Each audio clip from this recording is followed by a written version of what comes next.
Das Stück hat mir sehr gut gefallen.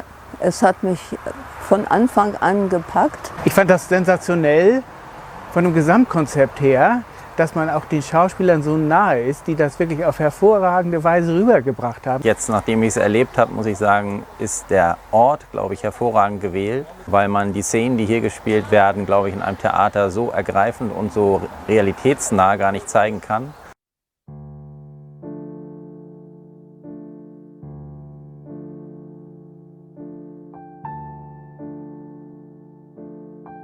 Es war nicht einfach für mich, das alles heute zu verkraften, noch einmal durchzuleben. Aber es hat mir doch viel gebracht eigentlich. Eine Grundschullehrerin von mir hat das sehr eindrücklich immer wieder erzählt von ihrer Flucht aus den Ostgebieten, nachdem die Russen dort ihren Vater vor ihren Augen erschossen haben. Und der Ort an sich hat mir auch gezeigt, dass man ein Gefühl für die Situation bekommt, wie Flucht tatsächlich ist, weil man diese Tiefen, die der Wald bietet und auch die Szenen, die sozusagen in dieser Tiefe des Waldes spielen, nochmal einen ganz anderen Eindruck machen. Von daher muss ich sagen, bin ich auf der einen Seite ergriffen, aber auch froh darüber, dass es hier passiert, weil ich glaube, dass man sich über diese Art nochmal ganz anders mit dem Thema Flucht und Vertreibung auseinandersetzen kann.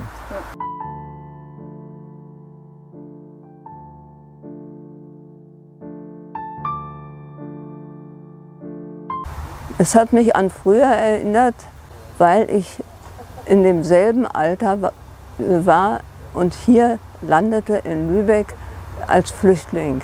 Die Szenen, die dort aufgeführt werden, sind wirklich ergreifend. Es erscheint mir sehr sinnvoll, das den heute Lebenden noch mal so richtig vor Augen zu führen, bevor das in Vergessenheit gerät.